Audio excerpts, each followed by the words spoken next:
Senang sekali bisa berada bersama-sama dengan Ibu Bapak sekalian pada pagi hari ini. Hari ini secara khusus Tuhan taruhkan dalam hati saya untuk berbicara mengenai membangun komunikasi yang baik dan benar di dalam keluarga. Mengapa demikian? Mungkin ada banyak kita mendengar bagaimana janji-janji Tuhan itu disampaikan kepada kita, bagaimana Tuhan ingin mengerjakan perkara-perkara yang besar di dalam pribadi kita, bagaimana Tuhan ingin memberkati kita lebih lagi, bagaimana ingin Tuhan memakai kita lebih lagi. Tapi seringkali mungkin dalam kenyataannya kita tidak merasakan apa yang jadi janji-janji Tuhan itu digenapi dalam kehidupan kita. Nah, saudara, ketika saya merenungkan, ketika saya memulai dipakai Tuhan kita bersama-sama gereja ini, saudara, Tuhan ingatkan bahwa harus difokuskan dalam hadirat Tuhan dan keluarga. Ya, itu sebabnya gereja di tempat ini sungguh-sungguh kita berkata, Tuhan, biarlah hadirat Tuhan setiap kita yang hadir di tempat ini tidak terlewatkan, harus mengalami hadirat Tuhan, harus mengalami jamahan Tuhan, karena dengan itu maka kita pasti akan mengalami hal-hal yang baik dari Tuhan. Kalau yang sakit disembuhkan, yang putus asa diberikan pengharapan yang baru, yang mungkin mengalami satu problema, permasalahan, itu pasti akan diberikan jalan keluar. Namun saudara, ketika saya renungkan, Tuhan ingatkan, sebetulnya tidak cukup hanya itu saja. Ya, di satu sisi hadirat Tuhan betul, baik. Tapi di sisi lain ada hal-hal yang secara manusiawi kita perlu ketahui lebih lagi. Itu sebabnya ketika hari ini saya berdoa, Tuhan, apa yang Tuhan inginkan saya sampaikan, Tuhan ingatkan mengenai topik ini. Tolong Nana, Nana. Ya, membangun komunikasi yang baik dan benar di dalam keluarga. Saudara, mengapa demikian? Karena dalam pelayanan saya dan istri, kami menikah 23 tahun, beberapa waktu yang lalu, Bapak Ibu Saudara juga mengetahui akan hal itu, tapi kami masih belum mendapatkan anak. Ya. Namun dalam pelayanan-pelayanan kami, Saudara, yang Tuhan percayakan, kami melihat begitu banyak hal, permasalahan-permasalahan yang terjadi dalam keluarga. Ya, hari-hari ini lebih lagi. Permasalahan dalam rumah tangga, dalam keluarga, dan setelah kami pelajari, maka sebetulnya halnya sangat simpel sekali. Masalah komunikasi dalam keluarga yang mungkin mereka tidak mengerti dan tidak ketahui. Tapi mungkin karena sudah terlanjur permasalahan itu berlarut-larut, maka menjadi satu permasalahan yang sangat besar dan kelihatannya sulit sekali untuk dipecahkan. Kelihatannya seperti itu. Tapi kita bersyukur tadi ada faktor yang pertama, di mana Tuhan masih bisa memulihkan. Amin. Dalam hadirat Tuhan, Tuhan masih bisa. Tapi ada hal-hal yang secara manusiawi Tuhan taruhkan kita harus mengerti. Nah, hari ini saya tidak bermaksud untuk mengajar Bapak Ibu Saudara, tapi sebagai gembala saya rindu sekali untuk setiap kita sedikit banyak mengerti sebetulnya apa yang terjadi dalam permasalahan kehidupan kita, baik itu dalam keluarga, mungkin juga dalam pekerjaan usaha bisnis kita, atau mungkin juga dalam pelayanan kita yang berkaitan khususnya dengan komunikasi. Tapi hari ini mungkin kita batasi dalam topik membangun komunikasi yang baik dan benar di dalam keluarga. Nah, dalam satu keluarga, mungkin sebelum kita lanjutkan, saya ingin mengajak kita membaca ayat firman Tuhan di dalam Efesus pasal yang kelima, ayat yang ke-22. Ini ayat-ayat yang cukup panjang, tapi kita perlu baca ini supaya kita mengerti. Efesus pasal 5, ayat yang ke-22 kita mulai.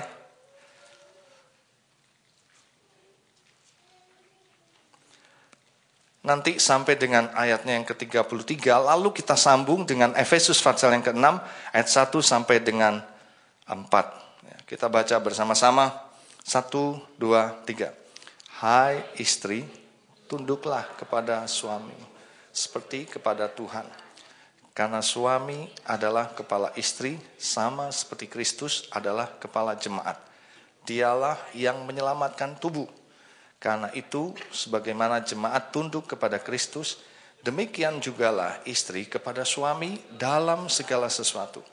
Hai suami, kasihilah istrimu sebagaimana Kristus telah mengasihi jemaat dan telah menyerahkan dirinya baginya untuk menguduskannya sesudah ia menyucikannya dengan memandikannya dengan air dan firman, Supaya dengan demikian, ia menempatkan jemaat di hadapan dirinya dengan cemerlang, tanpa cacat atau kerut atau yang serupa itu, tetapi supaya jemaat kudus dan tidak bercela.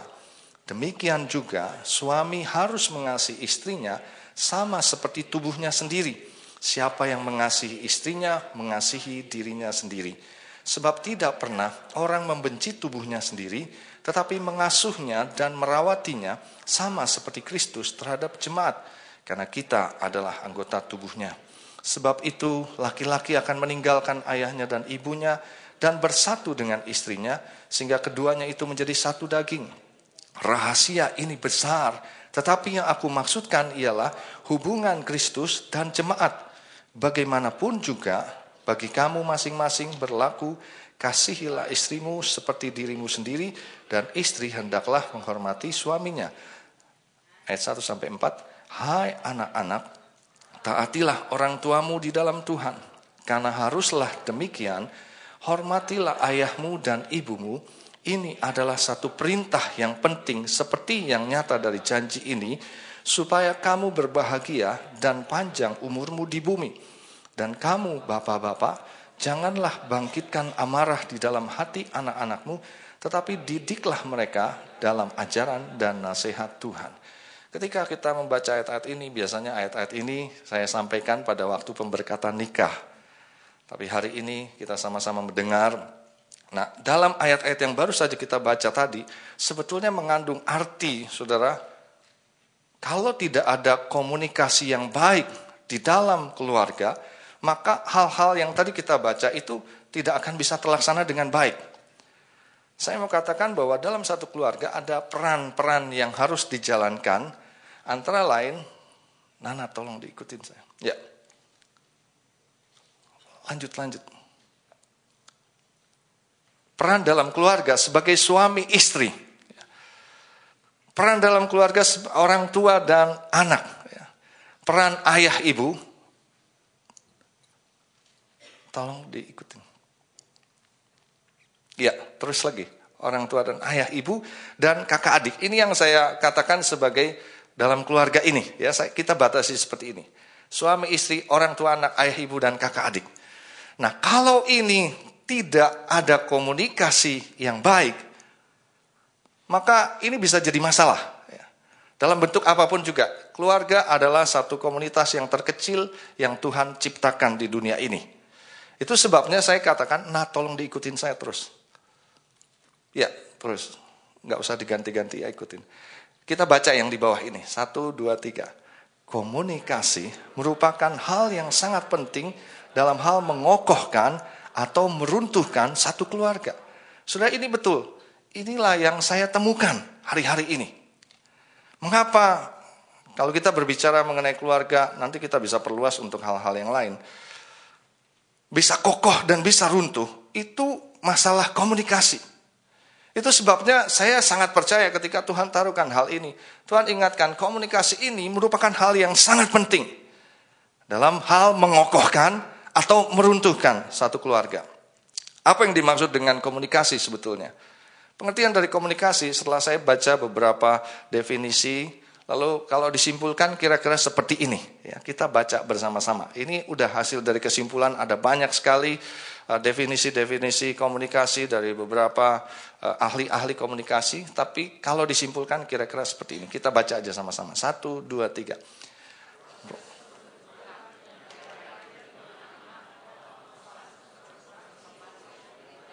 Dalam bentuk kata-kata lisan atau tulisan, gerakan, sikap, tingkah laku, simbol, gambar, angka yang menggambarkan ide, gagasan, sikap, pikiran, perasaan, kehendak seseorang atau lebih melalui media ataupun tidak dalam satu waktu dan dengan tujuan tertentu. Inilah pengertian komunikasi, saudara. Saudara bisa melihat di sini. Kalau kita bilang nggak ada komunikasi itu apa artinya, saudara?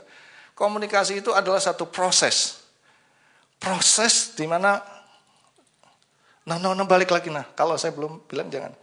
Proses pembentukan, ya, satu pembentukan, lalu setelah dibentuk disampaikan, lalu diterima dan diolah. Apa yang dibentuk, disampaikan, diterima dan diolah, yaitu pesan, informasi, berita.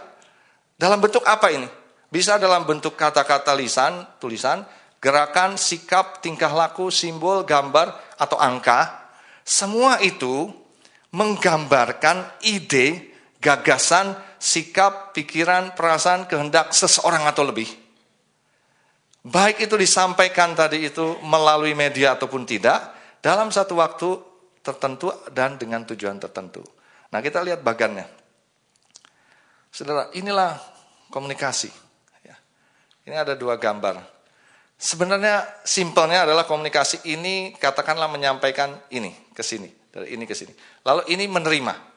Nah, simpelnya seperti itu. Tapi apa yang terjadi yang sering kali bermasalah adalah di sininya. Di sini. Nah, ini menyampaikan, katakanlah si A menyampaikan kepada si B, dalam hal ini suami menyampaikan pada istri, orang tua kepada anak, atau mungkin anak kepada orang tua. Nah, ininya sepertinya simpel, dari sini pindah ke sini. Ya. Apa yang disampaikan tadi, pesan atau informasi dalam bentuk macam-macam tadi itu. Nah, masalahnya adalah pada waktu dia mau nyampaikan ini diproses dulu. Ada di dalam hatinya, dalam pikirannya, lalu dia sampaikan. Dalam bentuk macam-macam, bisa melalui ini, isinya itu bisa simbol, kode, dan sebagainya. Bisa melalui media, ataupun tidak melalui media. Nah, waktu disampaikan, ini bagaimana menerima? Ini ada receiver, ini ada sender. Bagaimana dia menerima? Ya. Apakah betul-betul dia menerima ya dari hatinya ini sama dengan hatinya ini, dan dari pikirannya ini juga bisa sama? Ya. Nah, itu sebabnya kalau kita berbicara mengenai unsur-unsur dalam komunikasi, maka saya sebutkan dari definisi tadi ada 6 unsur dalam komunikasi. Yang pertama adalah pengirim berita. Ya, kita tahu kalau suami menyampaikan sesuatu kepada istri, maka si suami itu menjadi pengirim, si istri itu menjadi penerima. Ya. Yang kedua penerima, ya, jadi penerima anak, orang tua atau kakak, adik. Yang ketiga adalah mengenai isi daripada berita yang mau disampaikan atau informasi atau pesan yang mau disampaikan. Yang keempat adalah media. Bagaimana medianya? Saudara, kita perlu melihat ini sebagai dasar-dasar. Lalu yang kelima adalah waktu, dan keenam adalah tujuan daripada komunikasi. Nah, kalau kita melihat bagan atau gambar, komunikasi yang baik itu harusnya seperti ini. Nah, ini harusnya komunikasi yang baik itu seperti ini. Jadi si suami menyampaikan, katakanlah dia mikir gambar ini, ya ini gambar tree, dia bilang tree. Ya, ini dia sampaikan ke sini didengar oleh si istri atau si anak. Tree. Ya, tree. Nah, dia mikirnya juga mesti sama. Tree. Ya. Lalu keluarnya juga sama. Tree. Ini komunikasi yang baik. Ya, dia sampaikan mungkin tanpa media atau kalau mau pakai media atau dengan tujuan apa nanti kita bahas. Tapi yang pasti komunikasi yang baik adalah apa yang disampaikan oleh sender diterima oleh receiver ini sebagaimana yang diharapkan. Ya, kalau dia punya perasaan sakit, dia juga merasakan sakit. Ya, kalau dia merasakan susah atau senang, dia juga merasakan senang. Susah, merasakan susah. Atau dia bilang tadi tree, ya ini tree-nya T-nya huruf besar, di sini juga T-nya huruf besar. Ya, E-nya 2, di sini juga E-nya 2. Gitu kira-kira gambarannya begitu. Ya. Nah, komunikasi yang tidak baik, kira-kira gambarannya seperti ini. Nah, ini dia. Dia ngomong apa? Mouse. Maksudnya dia mouse yang itu buat laptop atau komputer. Mouse. Tolong ambilkan mouse buat saya. Ya, sudah. Si istri atau si anak bisa ngambilin tikus ini bisa. Ya. Ini yang namanya komunikasi tidak baik. Kalau misalnya ini berlangsung terus-menerus dalam kehidupan rumah tangga, dalam keluarga, ini yang namanya kacau. Ya. Siapa yang salah? Yang nggak ada yang salah. Kok dibilang tree? Lu kan bilang mouse. Ya gue ambilin mouse ini. Tapi maksud gue bukan mouse ini, mouse ini. Ya lu yang akhirnya salah-salahan. Bilang bego lah, bilang nggak benar, bilang nggak ngerti, bilang apa. Nggak memahamin saya itu. Ya seperti kayak tadi, tree. Maksudnya tree itu tree apa? Ya. Kalau kedengarannya salah, dikiranya angka 3 lagi. Nanti apa lagi? Bisa macam-macam. Ya. Nah itu sebabnya saya katakan bahwa komunikasi yang baik adalah Ketika penerima menerima dan mengolah pesan informasi berita sebagaimana yang dimaksudkan oleh pengirim. Ya, sampai di sini saudara mulai melihat ya. Apakah mungkin selama ini suami, istri, orang tua, anak, kakak, adik, kalau kita mau perluas mungkin atasan, bawahan di tempat pekerjaan, tempat bisnis, dalam pelayanan, sering nggak terjadi miskomunikasi. Nanti kita bisa melihat saudara. Ya. Dan kalau misal dikatakan komunikasi yang benar, Tuhan ingatkan bahwa isi atau pesan informasi berita sesuai dengan kebenaran. Ya, nah, karena apa? Karena ada banyak isi atau pesan informasi yang tidak sesuai dengan kebenaran. Ya, kita sudah tahu ada banyak SMS yang setelah kita terima kita pikir benar, kita pesan-pesan berita yang kita terima ternyata nggak benar. Bilang wah Bapak dapat lotre, dapat menang undian dan sebagainya. Sejauh mana kita bisa menerima ini sesuai dengan kebenaran? Nah, inilah yang hari ini kita akan lihat saudara. Ya. Nah, hari ini tidak terlalu kompleks, tidak terlalu panjang, tidak terlalu masalah. Tapi yang penting Bapak Ibu menangkap ini semua. Sekarang kita mau lihat hal-hal yang mempengaruhi komunikasi tadi. Ya. Kenapa seringkali terjadi miskomunikasi atau hal-hal yang tidak baik itu. Yang pertama adalah karena latar belakang pengirim dan penerima. Ya. Contoh misalnya budaya. Saya diingatkan, ini hanya contoh-contoh yang sederhana sekali, nanti kita bisa terapkan dalam hal-hal yang lebih kompleks lagi. Ya. Kalau kita budaya barat, saudara, mau tangan kiri itu nggak ada masalah. Ya. Saudara kasih barang sama orang tangan kiri nggak ada masalah, nggak dianggap nggak sopan. Ya. Nah, andai kata saudara tidak mengerti akan hal ini, atau si receiver tidak mengerti akan hal ini, ya contoh misalnya katakanlah, kita baru ketemu seorang bule begitu ya. Lalu terus bilang hai gitu, terus udah gitu dia kasih sesuatu tangan kiri, terus kita bilang nih bule nggak sopan amat nih, begitu sudah. Ya. Kenapa? Karena kita mulai menangkapnya sebagai receiver, menangkap sesuatu yang berbeda. Ya. Dari latar belakang budayanya si orang Western itu atau orang bule itu nggak apa-apa tangan kiri. Kita beda. Dan kalau misalnya, ini hanya contoh kecil dan sederhana, sekali lagi nanti kita bisa terapkan pada hal-hal yang lebih besar, yang lebih kompleks. Kita bilang, gue gak suka, dia kurang ajar orang itu, gak sopan. Apalagi kalau ketemu sama om-om, opa-opa, yang orang Indonesia di sini yang udah lama sekali. Terus ini anak cucu pulang dari luar negeri gitu kan. Opa, ini opa, ya. Yang ini pegang bebek, dia bilang, ini buat opa. Gitu. Langsung opanya bilang, kurang ajar kamu ya cucu, ya masa kasih opa tangan kiri. Kenapa? Karena hal-hal yang seperti itu, biasa di satu sisi, di lain pihak, yang sebagai receiver, gak biasa. Ya. Contoh misalnya soal bersendawa, ya. Gitu. Habis makan, gitu.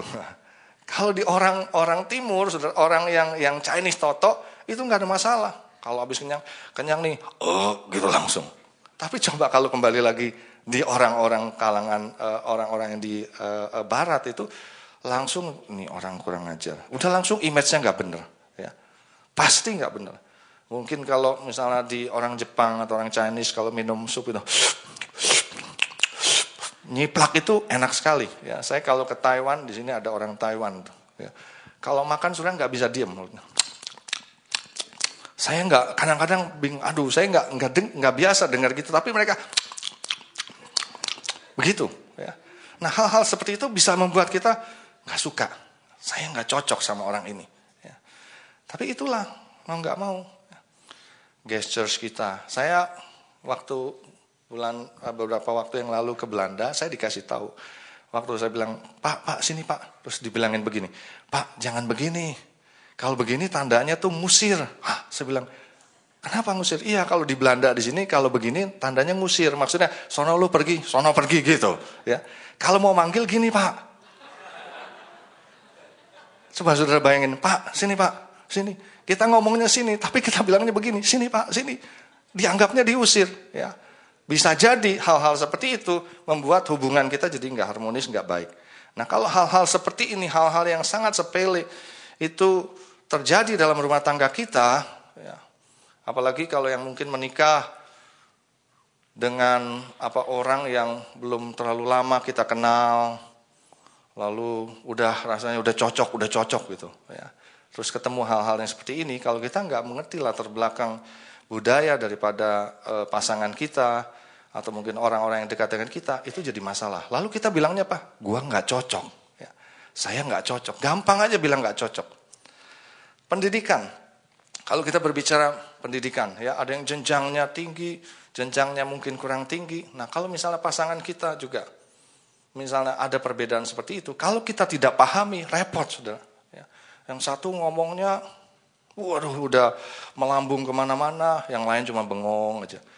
Nah saya ketemu dengan seorang istri, ini bukan di sini. Jadi kalau saya cerita misalnya mungkin ada hal-hal yang mirip-mirip, jangan bilang ini gue diceritain, bukan di sini saudara. Betul-betul bukan ya.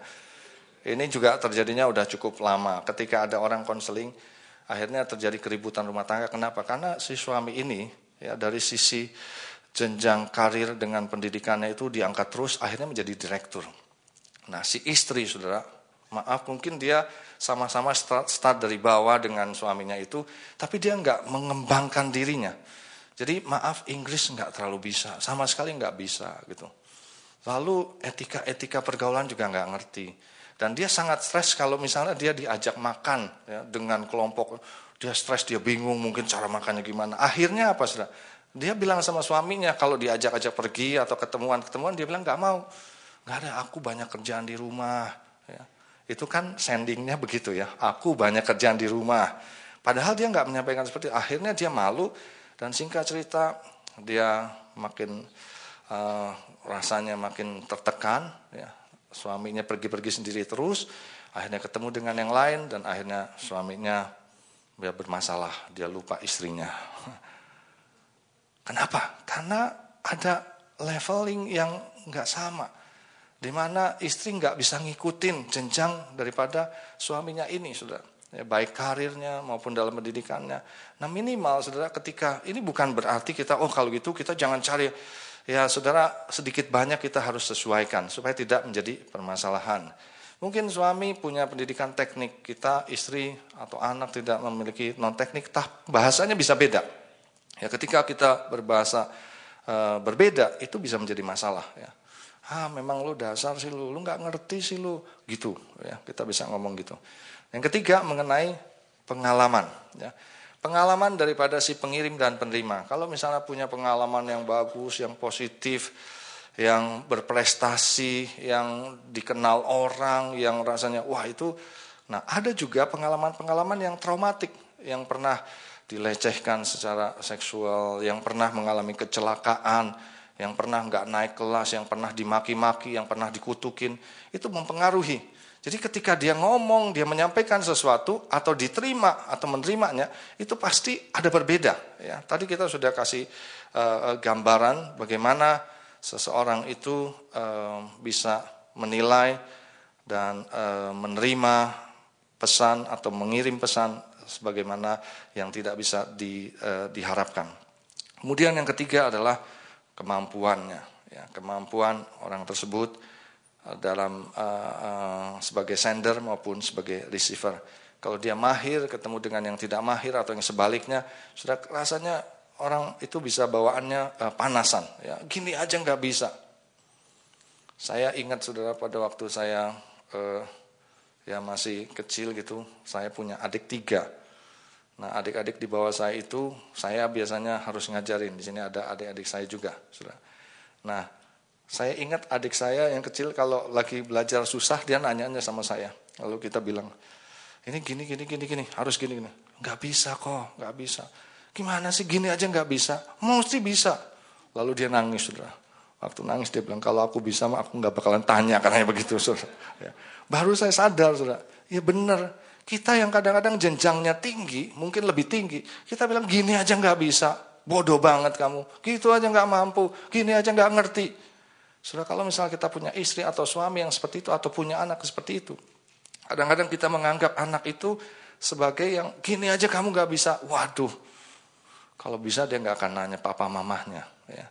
Dan ketika kita ngerti akan hal ini, kita mulai melihat kalau kita ngomong ini backgroundnya gimana nih, ya, budayanya gimana. Kalau saya mungkin ngomong sama ya katakanlah istri saya yang dari backgroundnya Toto, saudara, Chinese Toto itu beda, ya, betul-betul beda. Kalau istri saya ngomong sama saya, backgroundnya beda. Kita banyak, saya dari Western, banyak aturan-aturan, etika-etika, jadi kita nggak kaget. Kalau nggak kita kaget-kaget, lalu kita pendem, kita simpen di sini. Nah, yang kedua, hal-hal yang mempengaruhi komunikasi itu adalah isi atau pesannya. Ya. Jelas atau tidak jelas kita ngomong. Ya. Kemarin kan mana gitu. Hah, apa? Iya, waktu kemarin itu maksudnya apa? Kita sampai nanya-nanya gitu. Pokoknya gua nggak ngerti deh. Gua belakangannya cuma aja gua nggak ngerti. Dia ngomong apa kita juga nggak ngerti, sudah. Tahu-tahu ngedumel-dumel. Kadang-kadang misalnya nangis, entah anak kita nangis lah. Mungkin suami kita kesel, tiba-tiba marah-marah, banting buku, kita nggak ngerti. Maksud kamu gimana sih? Nanya-nanya lagi. Udah ngerti, saya lagi kesel. Kita baru ngertinya tuh pada waktu dia banting buku, ya. Waktu dia gabrukin pintu. Kadang-kadang kita nggak ngerti, saudara. Nah, dalam hal ini, kalau misalnya kita sebagai sender, kita mau nyampaikan apa? Saya mau nyampein marah, ya. Susun dulu mau marahnya gimana, saudara, ya. Supaya disampainya marah saya ini kepada si sender itu. Kalau saya mau marah, katakanlah sama istri, ini contoh ya, bukan saya marah-marah sama istri. Tapi kalau saya mau marah sama istri, kita mesti cek, saya mau marah tentang apa, ya, supaya dia jelas. Terima aja, isi bengong aja, kok marah-marah gitu, kamu gak ngerti. Waduh, kalau udah kayak gitu memang gak ngerti dia, ya. Tapi kalau saya mau marah, saya misalnya taruh barang di sini, saya nggak suka. Saya mau minta supaya jangan taruh barang di sini. Berkali-kali misalnya itu ditaruh di situ, ditaruh situ. Nah, saya mesti pikir, saya mau marahnya adalah supaya dia ngerti, ya. Supaya dia ngerti barang ini jangan ditaruh di sini lagi. Ya. Itu aja udah bisa membuat kita nggak emosional, saudara. Kita udah mulai, saudara. Kamu ngerti nggak? Nggak ngerti, langsung begitu ya. Ya makanya dijelasin. Ini barang tidak boleh ditaruh di sini. Ya. Kalau misalnya udah saya kasih tahu sekali, 2 kali, 3 kali masih ditaruh di sini juga, minggu depan kalau sampai ditaruh di sini lagi, atau besok kalau sampai ditaruh di sini lagi, nah itu dia jelas, saudara. Tapi kalau ini udah dibilangin berkali-kali, dia nggak ada jelas, nggak ada juntrungannya, dia cuma terima bahwa suami saya atau istri saya ini cerewet banget, ya. Pusing saya menghadapi seperti itu. Kualitas. Apa yang kita ngomongin, ya. Saya ketemu dengan suami-suami yang suka mengeluh, saudara. Kalau istri saya kalau ngomong, aduh, ya, yang nggak berkualitas. Kadang-kadang yang gosip lah, kadang-kadang yang nggak ada uangnya gitu, kalau dibilang begitu ya. Kadang-kadang yang kita dengarnya aja juga udah males, saudara. Nah, hal-hal seperti ini kalau saya lihat, saudara, kita mesti sesuaikan. Orang ini kalau kita ajak ngomong udah nggak menarik, udah nggak berminat, udah jangan diterusin. Ya. Suami dan istri seringkali kita perlu mencari bahan-bahan yang berkualitas untuk kita ngomongin. Nah, masalahnya adalah suami dan istri itu memang bahan dasarnya itu berbeda. Suami itu nggak terlalu suka yang detail, istri itu suka yang detail. Ya, saya suka perhatikan, saudara. Saya udah sering sharing kalau sama pasangan-pasangan, semua suami rata-rata begitu dan istri rata-rata begitu. Contohnya detail. Misalnya istri saya terima telepon, ya, ada yang konseling 1 jam. Ketika saya tanya, saudara, ya, saya tanya siapa yang telepon, dia bisa ceritain dari A sampai Z lagi 1 jam lagi. Ya. Betul-betul dia ceritain. Nah, buat kita suami-suami itu sepertinya nggak berkualitas. Ya. Kita mau gini. Intinya aja deh, ya. Tunggu, tenang, ya. Dari ablon nyampe, udah mau langsung ML gitu, nggak usah. Jadi dia pelan-pelan. Kita rasanya, ayo intinya aja. Nah sebaliknya, saudara, ketika saya terima telepon, katakanlah 1 jam juga, ya. Saya dengerin, habis itu istri saya tanya siapa yang telepon. Saya cuma kasih gambaran, ya si Anu mau ngapain, intinya aja. Ya saya bilang ya beginilah. Loh, sebagai istri atau sebagai wanita nggak puas. Kok cuman pendek? Kamu kan terimanya kan panjang sekali.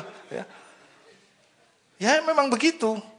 Karena buat kita yang namanya kualitas itu ya yang seperti apa? Udah intinya aja. Kalau yang panjang-panjang, misalnya dia ke pasar dulu, habis itu dia ketemu temennya gini. Ya intinya apa? Habis ketemu temennya apa? Kita selalu bilangnya begitu. Intinya apa? Intinya apa? Ya. Nah saudara bisa bayangkan kalau suami, istri, orang tua, anak datang, Dedi, aku ya, kamu mau ngapain? Langsung ditanya begitu ya. Kamu mau ngapain? Langsung si anak udah kaget. Udah, Daddy nggak mau sama saya, udah dia tinggal aja. Padahal ketika kita merasakan bagaimana dia ingin menyampaikan sesuatu, tadi kita tahu backgroundnya dia, bagaimana pengertiannya dia. Ya kadang-kadang orang tua ketika ketemu anaknya langsung bilang begini, kamu nggak ngerti, papa ini capek tahu nggak? Dia nggak ngerti sudah. Dia nggak ngerti mana yang betul-betul papahnya capek, tapi dia cuma bisa menyampaikan dengan usianya dia, inilah yang aku ingin sampaikan kepada papa. Media, cara penyampaian. Ya. Cara penyampaian, kalau baik, tadi saya sudah sampaikan, ya, misalnya, lu lihat tuh, misalnya begitu kan, lu lihat tuh, sampai begitu sama, coba kamu lihat, itu beda. Ya. Pakai media seperti ini, dengan tidak pakai media, beda juga. Ya. Pemilihan media yang baik, ya mungkin nanti ada beberapa ilustrasi ya, pakai ditulis ataukah email ataukah SMS ya, kita ngomong langsung. Kadang-kadang ngomong langsung baru mau ngomong papa aja papa ya, kamu mau ngomong apa tambah lagi sudah, mungkin lebih enak SMS. Nah itu perlu dipertimbangkan. Waktu juga demikian ya, kapan yang tepat. Orang lagi capek-capek disampaikan. Saudara, saya sama istri seringkali kita belajar terus mengenai komunikasi, ya nggak ada habisnya. Saya sudah selalu bilang sama istri, kalau misalnya kelihatan saya lagi capek, kalau saya lagi perlu istirahat, jangan terlalu banyak ngomong. Selalu saya bilang gitu. Kalau nggak nanti percuma, karena berkali-kali ya. Kalau lagi katakanlah baca koran pun, lagi baca koran, jangan diajak ngomong, karena saya lagi fokus baca koran. Ya, kadang-kadang namanya istri kita, apalagi cuma berdua sama anak rohani di rumah ya, lagi baca koran. Tiba-tiba ngomong, terus habis itu istri tanya, kamu dengar nggak? Dengar. Masalahnya ngerti nggak? Dia tanya. Ya. Terus dia suka tanya lagi sudah. Apa coba tadi yang saya tanya? Saya nggak bisa sudah. Ya pokoknya bisa lah. Enggak, tadi yang saya ngomong apa? Sudah nggak ngerti. Karena timingnya nggak tepat. Saya lagi baca koran. Nah kadang-kadang karena keasikan dia ngomong, sudah, saya malah tertidur. Bener-bener lagi baca koran tertidur. Pas dia kok nggak ada sautan, nggak ada itu. Wah dia lihat udah ketiduran karena mungkin terlalu panjang, terlalu asik. Itu bukan soal nggak mau dengerin. Ya seringkali yang dikomplain adalah suami saya tidak perhatian. Ya. Suami saya tidak mau dengerin saya cerita. Ya. Nah tadi kalau Bapak Ibu sudah mengerti akan hal ini, pilihlah waktu-waktu yang tepat. Apalagi mau minta sesuatu kalau ibu-ibu ya. Lihat, dalam hal ini saya berbicara banyak hal, kalau mau minta sesuatu lihat waktunya juga yang tepat ya. Ibu-ibu perlu sesuatu, minta yang tepat waktunya. Suami-suami juga gitu ya. Jangan ya ada hal-hal yang mungkin hanya kalau kita berbicarakan nanti aja seminar suami istri tanggal 22 September kita akan bicara, ada seminar khusus untuk suami istri itu 21 dan 22 September ya. Kita akan ada seminar. Nah, ini nanti kita bicara lebih dalam lagi, Saudara. Dan tujuannya mau ngomong apa seperti tadi ya, jelas, jangan belat-belit, jangan ada saya katakan ya sesuatu yang disembunyikan sampai kita mesti mikir ini mau ngomong apa ya kira-kira ya.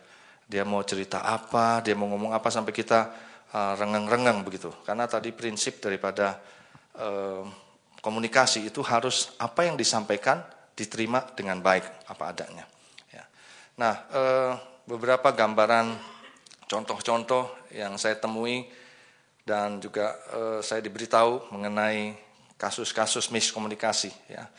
Ada sepasang suami istri pada waktu ini, suami istri sederhana, saudara. Ketika dia anniversary ini pengen memberikan hadiah masing-masing ya. Jadi nggak bilang ini. Nah ini aja nggak bilang aja udah memang mau surprise itu bagus sih ya. Suami istri itu dia mau surprise. Nah singkat cerita mereka ini karena orang sederhana, lalu mereka kerja paginya, siang paginya kerja, lalu malamnya pulang. Mereka pengen surprise masing-masing ya. Nah satu ketika pas udah pulang, mereka udah beli hadiah masing-masing untuk anniversary mereka. Si suami pulang lihat istrinya kaget sudah. Kaget. Terus habis itu dia tanya, rambut kamu kemana? Gitu, karena istrinya rambutnya panjang sudah. Terus istrinya dengan sukacita, Aku potong sayangku, katanya begitu. Suaminya bukannya happy, potong gimana? Katanya begitu, kaget sudah. Ya aku jual, karena rambutnya panjang sekali. Aku jual, aku beliin tali jam tangan buat kamu, katanya gitu. Saudara, karena apa? Karena suaminya itu punya jam, talinya tuh udah rusak banget, ya, udah dari kulitnya udah rusak banget. Jadi si istri bilang, nanti waktu anniversary ini aku mau beliin itu aja, tali jam tangan gitu. Ya. Nah si suami nggak suka cita, dia bengong aja begitu.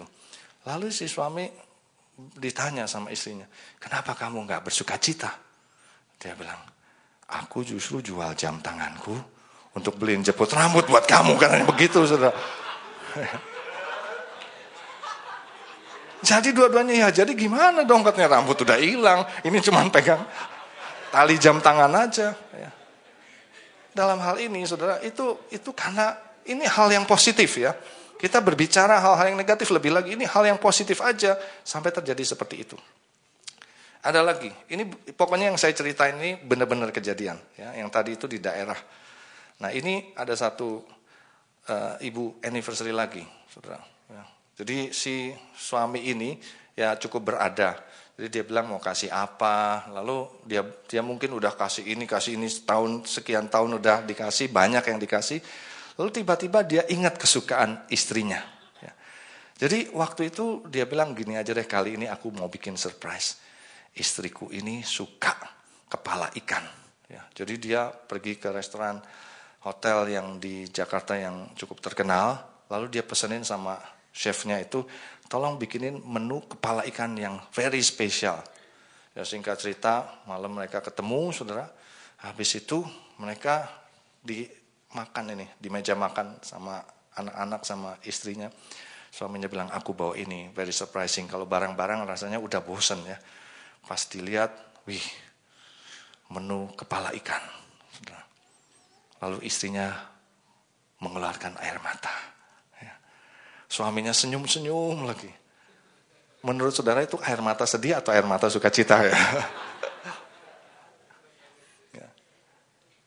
Ada yang bilang, sukacita Pak, karena kok suaminya terharu bisa mengerti perasaan istrinya. Ada yang bilang, oh dia nggak sukacita Pak, dia masa dikasih kepala ikan, katanya begitu kan. Nah ternyata setelah ditanya, diselidiki, kenapa kamu mengeluarkan air mata? Ya aku bingung aja. Masa sekian tahun katanya, kamu nggak ngerti sih bahwa aku makan kepala ikan tuh bukan karena aku suka, tapi karena bagian aku cuman kepala ikan, katanya. Dagingnya kamu yang makan, katanya begitu. Dia kesel sekali. Itu masalah dalam keluarga. Ya. Jadi kalau udah sampai muncul, dia pikir gini, lu berarti bertahun-tahun gak ngerti bahwa gue kasih daging lu, gue makan kepalanya, dibilang gue suka kepala ikan. Ya.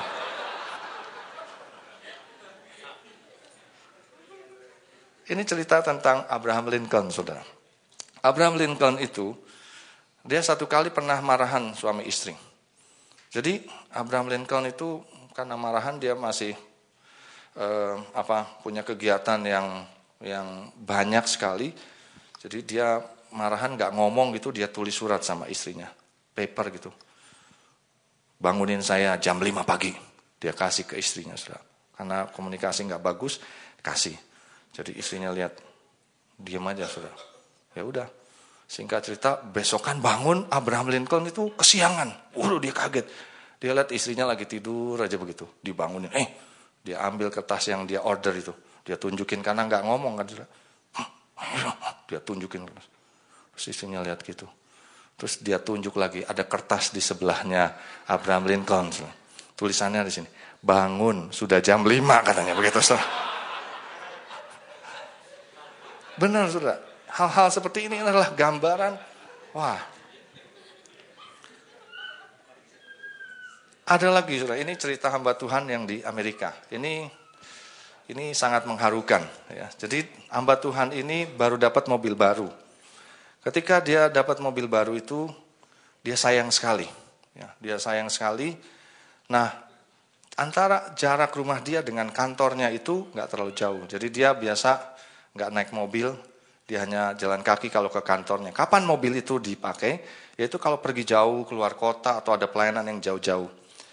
Nah, anaknya ini selalu lihat. ya, papahnya, anaknya umur 9 tahun sudah laki-laki. Lihat papahnya itu kalau habis keluar kota, pergi jauh, mobilnya kotor, cuci. Ya dicuci, dibersihin, dia liatin papahnya. Oh, ada air, sabun, ada yang buat gosok-gosoknya itu dibersihin. Oke. Nah, satu ketika, entah kenapa papahnya mungkin sibuk. Jadi waktu habis dari luar kota nggak sempat nggak sempat dicuci. Nah, anaknya lihat, wih, Daddy nggak sempat cuci, aku aja yang cuciin, gitu sudah.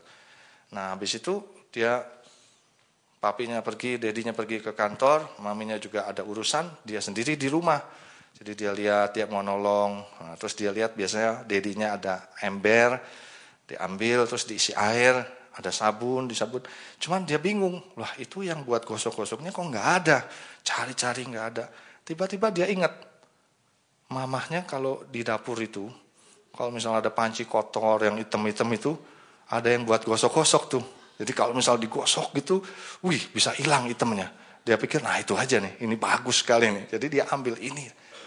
Setelah singkat cerita, dibancurin air semuanya udah sabun. Terus dia bersih, dia pikir ini yang kotor, ini bagian yang harus saya gosok-gosok. Dan dia kaget sekali ketika setelah air itu dibersihkan atau sabun-sabun itu, busa-busa itu dibersihkan, dia kaget, wih baret-baret semua. Dia ketakutan sekali. Karena dia nggak duga, kenapa bisa terjadi seperti itu. Singkat cerita karena rumah dengan kantornya dekat, ini anak ini lari ke kantor papahnya. Dia bilang, Daddy pulang. Papahnya bingung, kenapa nak? Pulang, pokoknya pulang. Akhirnya dedinya pulang. Pikir ada apa dengan terburu-buru. Lalu anaknya tunjukin mobilnya. Daddy, langsung dia kabur, sudah. Dia lari, dia tunjukin. Dedinya lihat, waduh, mobil saya baret begini, sudah. Anaknya itu, dia kabur, dia ketakutan, dia ngumpet di balik pintu, sudah. Dedinya ini pendeta, sudah, hamba Tuhan ini lihat begini, wah, walaupun pendeta, manusia juga begitu ya. Jadi dia marah dan dia kesel sekali, dia cari anaknya. Mana anaknya? Dia cari. Ketemu sudah di balik pintu, anaknya lagi ketakutan aja. Akhirnya dia mau lakukan sesuatu, namanya hamba Tuhan, meskipun manusia masih berdoa, Tuhan, saya apain anak ini Tuhan? Mau dipukul, mau diapain gitu. Tiba-tiba Tuhan cuma bilang gini, kamu gak ngerti, kamu lihat hasilnya, yang kamu lihat itu hasilnya anak itu. Tapi kamu gak ngerti kedalaman dari anak itu. Hati anak itu yang ingin menolong kamu untuk membersihkan mobil itu. Sudah waktu dia dengar begitu, dia lihat anak itu, dia gak jadi pukul. Ya. Lalu dia peluk, anakku, gak apa-apa. Wah, anak ini pikir mau dipeluk, gak apa-apa anakku. Mobil baru bisa dibeli lagi atau dibetulin. Tapi aku mengasihi kamu karena aku tahu engkau mau menolong aku. Kadang-kadang kalau kita gak ngerti komunikasi yang baik, kita pasti akan marah. Mungkin anak kita, suami atau istri kita yang seperti itu, kita pasti akan marah. Tapi hari ini kita mengerti, ya saudara, bahwa hal-hal seperti itu jangan menjadi permasalahan dalam kehidupan kita. Ada beberapa hal lain lagi yang kita juga alami, saudara ya. Ada seorang ibu, suatu kali dengan orang rumahnya yang bantu di rumah, saudara. Dia habis potong bawang begitu, ya, potong bawang. Nah, ibu rumah tangga ini suruh orang rumahnya itu potong gula Jawa, ya, gula Jawa. Jadi habis potong bawang begitu, terus habis itu dibilang, Mbak, jangan langsung potong gula Jawanya, dicuci dulu, begitu. Ya. Maksudnya yang dicuci pisaunya. Saudara tahu waktu dibilang dicuci dulu, gula Jawanya yang dicuci, saudara. Lalu ibu ini bilang, kalau udah begini mau diapain? Ya, mau dimarahin? It's about communication. Kita nggak jelas. Kita cuma bilang, cuci dulu. Cuci apanya kita nggak bilang. Nah kalau udah terjadi gula Jawa yang dicuci, kita marah-marah. Otak lu di mana? Gitu saudara. Ya. Ini terjadi pada kakak ipar saya. Jadi satu kali dia dianterin ikan, saudara. Ikan tim. Malam-malam di ikan tim itu. Dari tadi ikan melulu ya. Ini benar terjadi pada kakak ipar saya. Ikan tim, dan ketika ikan tim itu dikasih malam-malam, dia bilang, udah kemalaman, besok pagi aja makannya. Ya udah sudah. Disimpan di lemari es, lalu besok pagi dia bilang sama mbaknya, Mbak, itu ikan yang kemarin tolong dipanasin. Ya. Saya mau makan pagi-pagi sarapan. Apa yang terjadi saudara? Sampai di meja makan, ikan itu dari ikan tim udah jadi ikan goreng. Karena menurut dia dipanasin, dikasih minyak, dipanasin, digoreng sama dia. Jadilah ikan goreng. Kayak gitu-gitu mau diapain saudara? Dan it happens in our rumah tangga kita. Ya, dalam pekerjaan kita mau apain? Kalau bagi saya sekarang kita harus mengerti bahwa bagaimana komunikasi yang benar. Nah yang terakhir adalah mengenai kesalahpahaman dalam perkataan. Ya. Ini yang kita harus fokuskan saudara. Ketika kita mulai mengucapkan kata-kata atau kita mulai menangkap dalam hal kita berkomunikasi, perhatikan baik-baik. Ya, ini contoh. Seringkali istri itu begitu concernnya dengan suami. Ya. Suami yang mungkin pulang malam, lalu tiba-tiba ya sebelumnya udah dicekin, papa ada di mana? Papa masih meeting, gitu. Jawabnya aja udah nggak benar, saudara. Ya. Kita perlu belajar nih. Papa ada di mana? Gue lagi meeting, udah lalu jangan telepon. Sebetulnya nggak usah pakai emosi seperti itu. Kalau ditanya, papa ada di mana? Saya ada di kantor. Seringkali kita tambah-tambahin. Nah karena dia terus cekin terus, istrinya terus cekin, pas pulang, kok pulang malam pak? Lu curiga sama gue? Emang gue lakukan apa? Nah itu udah gak connect saudara. Ya. Kalau ditanya kok papa pulang malam? Ya kan tadi aku udah bilang aku di kantor banyak kerjaan. Cukup itu aja. Tapi seringkali kita tuh menambah-nambahin. Ya. Mikirin kita. Waktu dibilang kok papa pulang malam, kita udah panjang sekali. Sampai pikiran kemana-mana. Lalu kita bilang kamu ngapain tanya-tanya saya? Gak percaya sama saya? Nah kalau udah seperti ini komunikasi, wah repot sekali. Ya. Ada banyak perkataan-perkataan kita yang maksudnya ditujukannya baik, tapi kita terimanya tidak baik. Ya. Mungkin ya saudara bisa mulai belajar sekarang. Kalau ditanya apa, jawabnya apa aja. Ya. Ditanya, Pak mau makan nggak? Udahlah nggak usah tanya-tanya, siapin aja. Itu communication breakdown. Ya. Padahal tanya, Pak mau makan apa? Maksudnya baik sekali. Jawabnya suami, udahlah nggak usah tanya-tanya, lu siapin aja. Istri langsung bilang, kok gitu ya? Nah pas dilihat ada wanita lain, oh mau makan apa? Oh aku mau makan ini. Dia bilang bandingin, lu sama gua jawabnya begitu. Ya. Itu sending, ada message lagi. Lu sama orang lain, jawabnya kok baik-baik banget, halus-halus banget. Nah dia udah mulai mikir, berarti lu gak suka sama gua. Nah inilah yang namanya communication breakdown atau ada miskomunikasi atau ada gap. Ya, kita mesti belajar sudah. Mungkin hari ini saya nggak bisa menjelaskan sampai detail sekali. Saya nggak bisa menjelaskan sampai sesuatu yang betul-betul. Tapi sedikit banyak sudah dapat gambaran. Ya. Bagaimana sekarang bersikap pada suami, istri, anak-anak ketika mereka menyampaikan sesuatu. Coba kembali lagi kepada gambar di depan. Yang paling penting adalah gambar.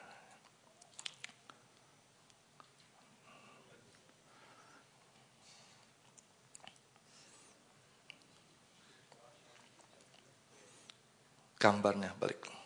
Ya, di depan lagi satu lagi. Yang paling penting adalah ini, saudara. Ya. Ketika kita mau menyampaikan sesuatu tadi, menyampaikannya saya sudah katakan bisa kata-kata, bisa sikap, bisa simbol, bisa gerakan-gerakan, bisa apa saja. Nah ini yang paling penting, terimanya juga nggak boleh salah. Ya. Kalau ini terimanya salah, maka ini jadi breakdown. Jadi komunikasinya nggak benar. Tapi ketika ini menyampaikannya benar, ini juga benar. Nah, biasanya ini menyampaikan juga ada kaitan dengan ini. Ya. Jadi kalau yang namanya udah masalah dalam rumah tangga, dalam keluarga, ini tuh udah kacau banget. Ya. Ini udah memandang yang lain jelek, ini mandang lagi yang jelek. Nah, sekarang saya percaya bahwa tidak ada yang terlambat dalam rumah tangga kita. Ya. Kalau kita masih mau memperbaiki, yang penting kita tahu, jangan terjadi seperti gambar ini. Coba yang selanjutnya lagi ya.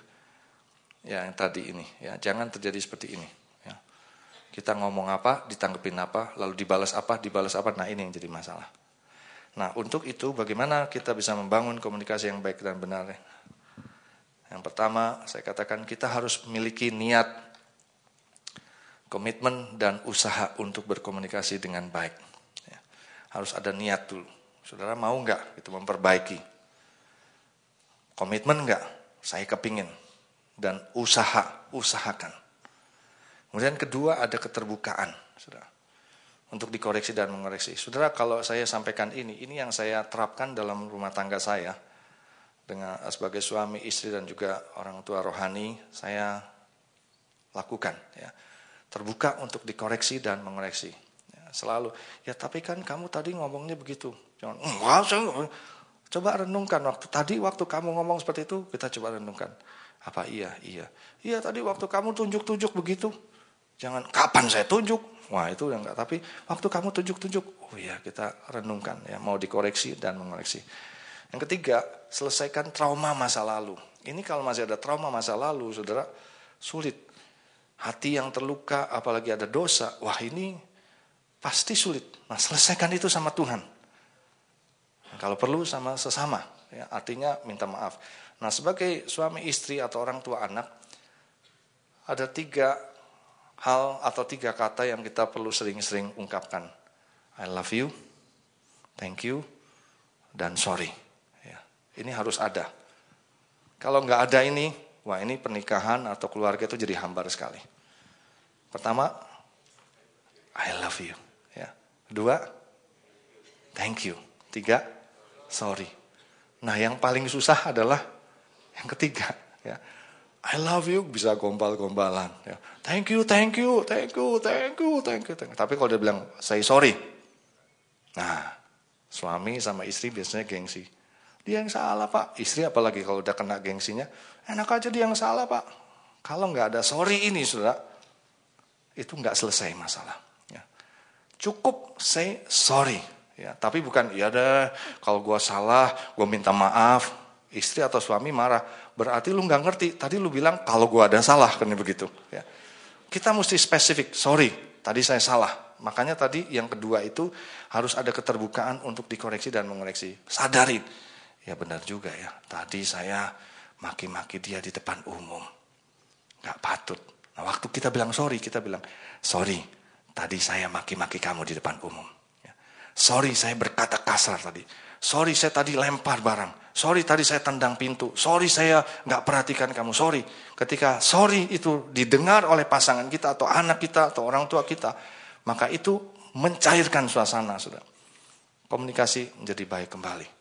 Yang berikutnya kita harus terus belajar dan minta hikmat Tuhan agar bisa berkomunikasi dengan baik. Memang kita belajar hal-hal ini mungkin sebagai taste aja buat saudara, sebagai teaser untuk saudara. Oh ya belajar lebih lanjut. Tapi kita perlu hikmat. Kadang-kadang kita nggak tahu bagaimana. Ya, saya ingat betul ada seorang ibu, anaknya nangis. Udah ditanyain, kamu mau apa nak? Saya lupa anaknya umur berapa, tapi anaknya didudukin di depan dia. Kamu mau apa nak? Anaknya nangis. Kamu mau apa? Ngomong aja sama mami. Anaknya nggak bisa ngomong, nangis terus. Ya. Akhirnya dia minta hikmat sama Tuhan. Tuhan, anak ini sebetulnya mau apa sih? Karena kalau nggak dapat hikmat, bisa dipukulin anak itu. Kamu diam nggak? Gitu ya. Padahal kebutuhannya ada. Nanti dapat hikmat, nggak taunya dia cuma pengen roti bakar. Ya. Tapi nangisnya sampai begitu, wah nangis. Kalau kita nggak minta hikmat Tuhan, kita nggak ngerti apa yang kita harus lakukan. Dan yang terakhir, saudara, karena ini adalah komunikasi yang baik dan benar, maka firman Tuhan harus menjadi dasar dan pegangan dalam komunikasi. Jangan lagi bicara gosip. Udahlah tetangga katanya begini, begitu, udah gak usah diurusin. Sudah. Itu infotainment, wah denger gak ini gak usah. Ya. Nah kalau suami ngomongin bola, skor bola gini, istri gak suka. Ya. Istri gak tertarik. Olimpiade siapa yang jadi juara nih? Ya, negara mana? Istri gak ngerti. Ya. Jadi kadang-kadang gak nyambung. Yang dibawa adalah mungkin infotainment, model baju baru, tas baru. Suami pikir, itu bukan urusan gua. Kalau begini terus, saudara, nggak ada habis-habisnya. Coba kita mulai berbicara mengenai firman Tuhan. Ya. Artinya bukan nggak boleh bicara, tapi ini adalah kebenaran tingkat tinggi. Yang saudara bicarakan misalnya, si Anu bercerai, memang itu benarnya begitu, ya itu bercerai, benar. Tapi bukan kebenaran tingkat tinggi. Tapi kalau saudara berbicara mengenai firman Tuhan, ini adalah kebenaran tingkat tinggi. Ya. Jadi ini saja yang saya bisa kasih pegangan pada saudara. Sebagai gembala tentunya saya ingin sekali melihat ya, rumah tangga kita, keluarga kita menjadi keluarga yang berbahagia. Amin. Haleluya. Saya percaya saudara, Kalau kita mengerti, kita seimbangkan ya, apa yang merupakan janji-janji Tuhan, dan kita belajar juga hal-hal seperti ini, maka hidup rumah tangga kita akan baik sekali. Ya. Anak-anak kita juga nggak akan keliaran kemana-mana. Kenapa mereka pergi dari kita, kadang-kadang nggak suka dekat kita? Karena kita nggak bisa diajak komunikasi. Banyak anak-anak remaja kalau sudah tanya, gimana Dedi, Mami? Susah lah Pak, diajak ngomong susah lah, nggak ngerti lah Pak, nggak nyambung. Sebetulnya bukan nggak nyambung, masalahnya tadi itu. Ya. Tapi biarlah kita menjadi orang tua, suami dan istri, kakak adik yang berkenan kepada Tuhan. Amin. Kita akan akhiri. Terima kasih Yesusku, terima kasih Yesusku, puji syukur hanya bagi Tuhanku. Terima kasih Yesusku, terima kasih Yesusku, puji syukur hanya bagi Tuhanku. Puji syukur hanya bagi Tuhanku. Puji syukur hanya bagi Tuhanku.